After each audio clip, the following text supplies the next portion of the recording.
This is a special broadcast. The focus is on Bengal. Zaka Jacob, our managing editor, Shreya Dhondial, executive editor, Dr. Anand Ranganathan, JVC Sriram, Rashid Kidwai, Sabha Naqvi, Shekhar Iyer, Ashwini Kumar Mishra. Dr. Shantanu Sen will be joining us, the national spokesperson of the Trinamool Congress. Niladri Bhattacharya with us. Charu Pragya, spokesperson of the Bharatiya Janata Party, completes the panel. Zaka, we've been talking about, the prospects of post-poll violence and how the large number of paramilitary central forces will ensure that that doesn't happen. But look at the language here. Yeah, I mean, look, he does speak his through his hat, really, Kunal Ghosh. He's not exactly, someone who is known for diplomatic talk. But even by his own standards, to say openly that pre-poll provocation hua and not to expect post-poll violence when there are 70 companies of CAPF, and given the dark memories from 5 years ago when there was post-poll violence, a lot of people were dragged out of their homes, they were beaten, they were killed. I don't think it speaks well to this culture of political violence in Bengal. Let's open this up to our guest, Anand Ranganathan. You want to start off? I mean, this is someone who is openly saying that be prepared. No, good evening, Zaka, but you can't even say that the mask has fallen off because the mask wasn't just there. It was put up on TMC by the so-called activists and this, outrage brigade. The fact of the matter is, when he brings up this ridiculous justification as a kind of action-reaction theory, please remember that for close to a decade, Narendra Modi was wrongly attributed with this action-reaction theory, even though he said we don't want neither action or reaction. That was cut out. He was castigated for having this theory in practice. And out here, openly it's being said, because you provoked us pre-poll, we are going to have these repercussions and you need to face the repercussion post-poll. If we are to go down that road, then that justifies violence as retribution for any violent event that has ever happened, and that's sickening. Before we go to Dr. Shantanu Sen, Sabha Naqvi, I mean, is this par for the course, or should we take it with a pinch of salt? The Home Minister did say, correct me if I'm wrong, that the people will be strung upside down, and a lot of things were said from the others, from the political. So it's let's be clear about that. And if you actually hear him carefully, he's not exactly saying he's going to go out and riot or kill people. It is a jumbled up sort of thing. You are threatening us, there will be. So you can interpret what he's saying. I'm not defending him. But was it not said that we are going to, supposing someone said this about somebody who's a woman leader, that you're going to string all those people upside down, should we not be a little outraged by that also? I think we can take a reaction from Dr. Shantanu Sen. I think he's joined us. Hi, good evening, Dr. Shantanu Sen. Welcome to the show. We've just heard what one of your comrades in arm has said. Any reaction coming into it? I have joined just now. I couldn't hear what is she said. Kunal Ghosh, every action has an equal and opposite reaction, essentially threatening post-poll violence. Newton's law. If Kunal Ghosh has said that every action has... He said it thrice before, by the way. I was just Googling. He's used this twice before. Yes, go ahead. Yeah. It is not only Kunal Ghosh. It has been said by Sir Isaac Newton. That's hence the name of Isaac Newton. You cannot deny it. It is applicable everywhere in life. It is not Kunal Ghosh who has said it for the first time. It has been said by Sir Isaac Newton, and it is known as the Newton's third law. But Newton didn't say anything about post-poll violence, na sir. So far the post-poll violence is concerned, Trinamool, who is confident of having thumping majority, who is confident of forming Trinamool Congress government for the 4th consecutive time, they don't need to take the path of hooliganism. On the contrary, the way Election Commission has conducted this election, the entire administration is under Election Commission, not under Madam Mamata Banerjee. So even if anything happens, the responsibility lies on the shoulder of Ganesh Kumar and Manoj Agarwal. They cannot deny their responsibility if anything happens. Well, there are 70,000 troops that have been committed to West Bengal, even once the elections are over, for 60 days till the elections are over. But I think Charu wants to respond to you. Charu Pragya of the BJP joining us on the broadcast as well. Charu, you are smiling, raising your hand. Go ahead, please. Yes, and I just want to say this, that the 92.47% voter turnout was not just for anti-incumbency, it was for anti-intimidation. This kind of anti-intimidation that the people needed to stand up against. Because listen to Kunal Ghosh today. He's openly threatening violence, and at least he's threatening it. In the past, all TMC netas have indulged in it to such an extent that there were thousands of cases of post-poll violence last time. 300 people from my party lost their lives at the hands of the violence that TMC unleashed after winning elections. Shreya, that was what they did after they won elections. But the days of the politics of fear are over, and the indication is that everybody in TMC today is so agitated. They're all issuing statements. A chief minister who has won 3 terms is now threatening to sit on dharna. That's how scared she is. Yes, of course, I agree with my BJP colleague. This huge number of voters stood in the queue not only to give a befitting reply to this anti-Bengal and anti-Bengali Bharatiya Janata Party, they also stood in the queue to cast their vote against the intimidation that has been given by Prime Minister himself, saying, "Chun chun kar dekh lunga." Home Minister saying, "Ulta latka ke marunga." Yogi Adityanath saying, "Bulldozer chala dunga." And above all, the statement made by Honorable Home Minister, detect, delete and deport. जिसका नाम voter list में नहीं रहेगा, उसको बांग्लादेश भेज दूंगा. Agree with what you say. इस intimidation का खिलाफ वोट दिया है. Can I name those 4 people to you? Vote against this intimidation given by up to the level of. Can I come in, please? Shreya? Okay, okay, Dr. Sen, let's give Charu a second as well. Go ahead, Charu. No, very quickly, can I? Yeah, there are only 4 people who agree with him. One is Mamata Banerjee, second is Abhishek Banerjee, one is Kalyan Banerjee, third one, and the 4th one is Kunal Ghosh. That's it.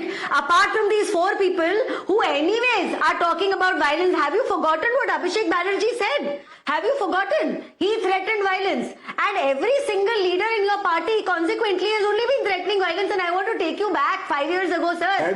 Why do you forget that? Why are you trying to pretend that all of that didn't happen? And forget about just 5 years ago. Consequently, literally every few months, Can we go to the shots of last night? Because there was intense drama, and I suspect this is going to continue for the next few days as well. Shreya, if you can walk us through this whole strong room tactics that were being adopted. Essentially what happened is late night drama. I think all of us are aware because all of us have seen those pictures break on prime time, no less. So this was prime time drama playing out. Essentially the allegation coming in from the TMC is they release a CCTV video and say, look, there are people who have breached the CCTV. This essentially is vote chori. I'm paraphrasing them. Essentially this is vote chori by the Election Commission.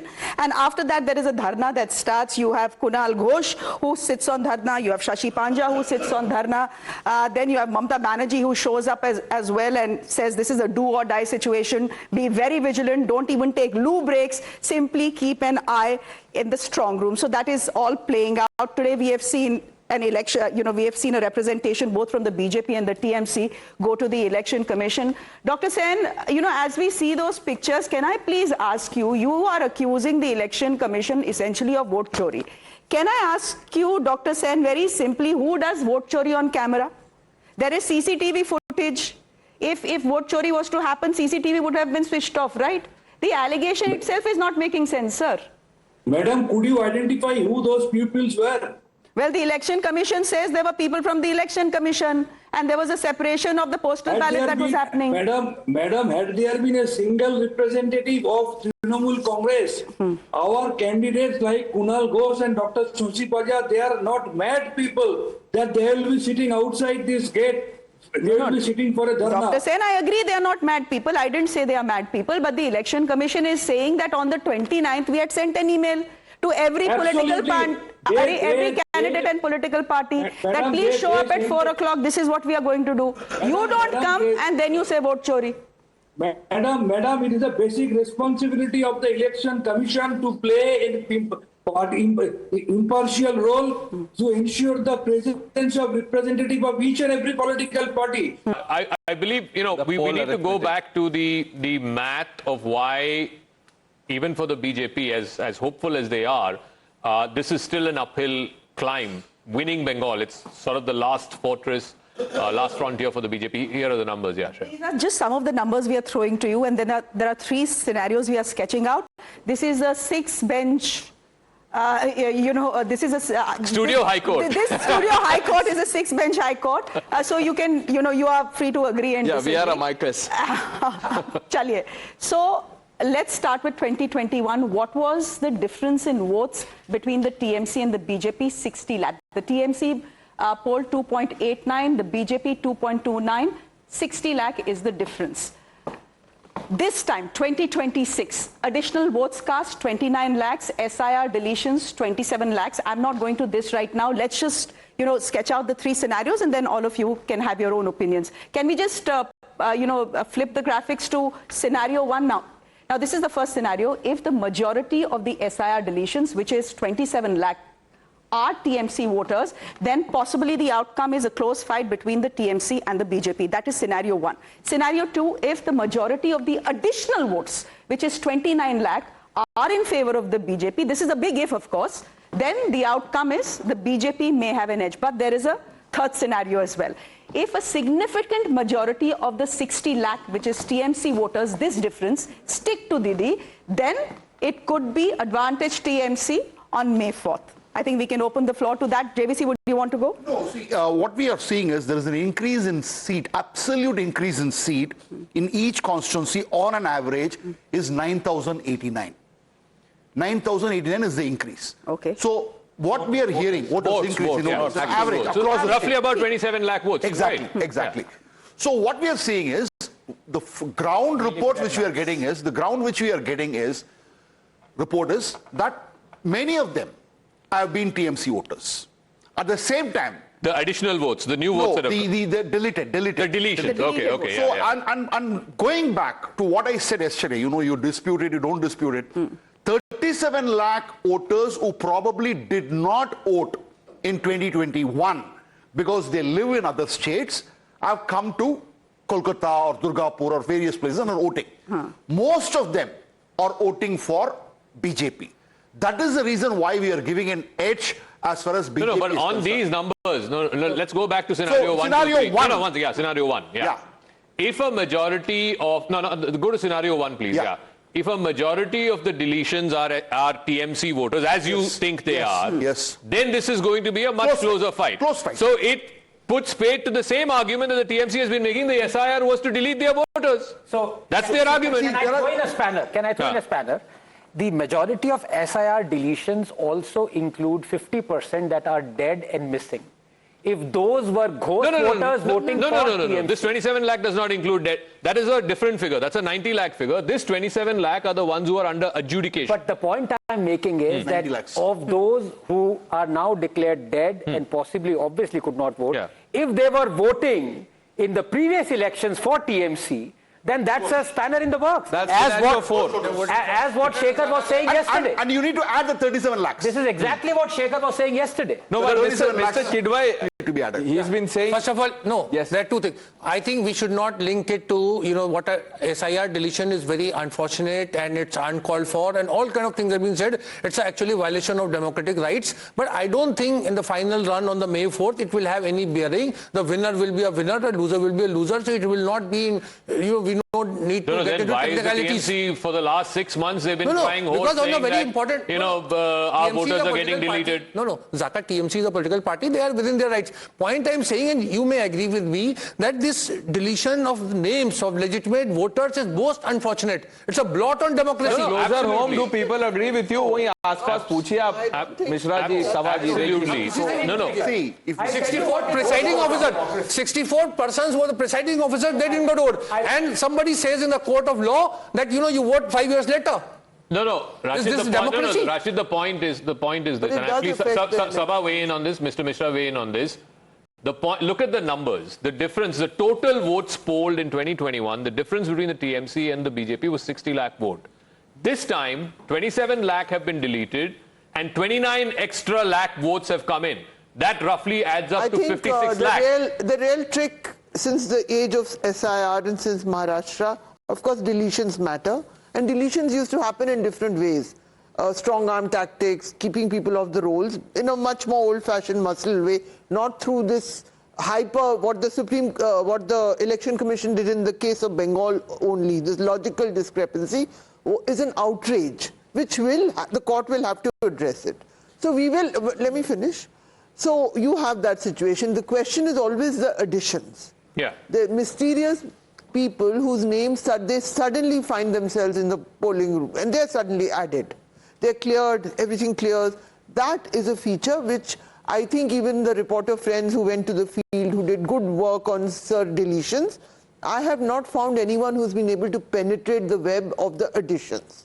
What is the mystery about additions? If your name is there on the roll, you get to vote. If your name is not there on the roll, you don't get to vote. What is the addition? No. Who are the people who get added? I also think that the numbers are designed to damage the BJP with the TMC, I'm so sorry, because of the logical discrepancy. It was so shocking. So how what it I'm was saying done is if both of these add, the extra votes that have by the come way, in people and the went to the deletions, field, they didn't then the margin between the TMC and the BJP suddenly shrinks. It's down to just 4 lakhs. And what is 4 lakhs over 294 constituencies? It's about 1,200 votes a seat. See, I just want to make a point that this country and the advances are done on STEM, science and engineering, algorithms putting. That's not a blot on democracy.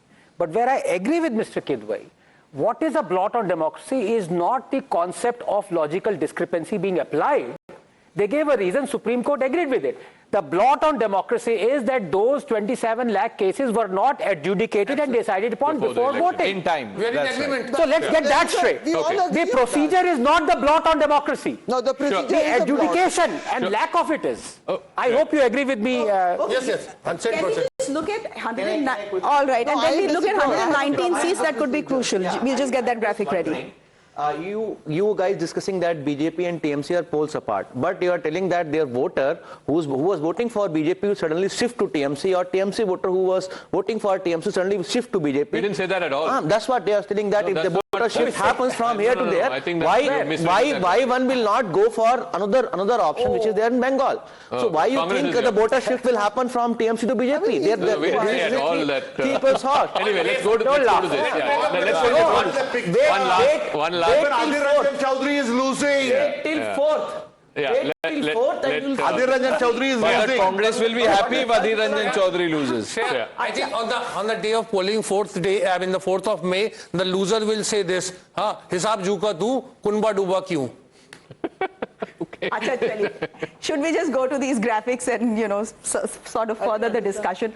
All right, there are 119 seats that matter to the TMC the most because these are seats that have not been lost by the TMCs since 2011. Never. This is the winning percentage. Under 5%, 15 seats, 5 to 10%, 22 seats, 10 to 20%, 53 seats, 20%, 29 seats. See, from the 2023 elections, either it is Chhattisgarh or Andhra Pradesh or Haryana or Delhi, all we have seen is wild swings are possible. Wild swings. Because we saw in Telangana, we saw a 13% swing from BRS to Congress. Same is the case, 8% swing in Andhra Pradesh in 2024. And then we saw in Haryana, the JJP party crumble by 7%. And in 2023, BJP swung almost 10% to 12%. And everybody said they cannot, but they pulled it through. So when Maharashtra, it's basically happening. So Delhi, 10% swing, over 10%, because AAP was at 53.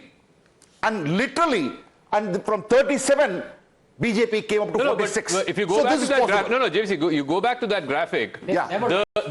Go back to that graphic. The bulk of the seats the TMC has won by between 10 to 20% or more than 20%. More than 20%, leave it out. Okay. Because we have managed, we have seen that up to 15% swing is possible. Okay. If there is a real anti-incumbency and if you have the booth organization, then up to 15% can be managed. So even in the 10 to 20, even if you were to take half, let's say 26. Yes. So 26 plus 29. Yes. So those are the seats, that's the firewall. You cannot break it. You cannot breach it.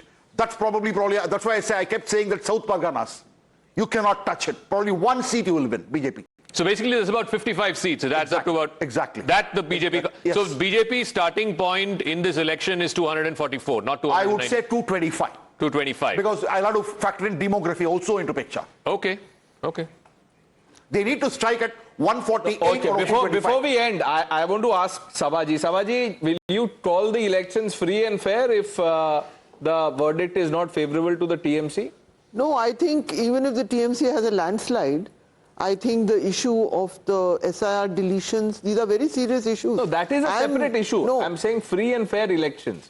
The role of the election commission. I have a serious problem with the way the election commission at every stage has conducted this election. Even and this has got nothing to do with the outcome. I'm holding two thoughts in my mind at the same time. Okay. That's, as I said to you earlier. Both of which can be true. Both of which can be true. I have an absolutely well-crafted issue against the way the election commission in the age of Gyanesh Kumar is I take this forward Huh? at 8 p.m. Viewers, we're taking a quick break. Lots more lined up when we return. Please stay with us.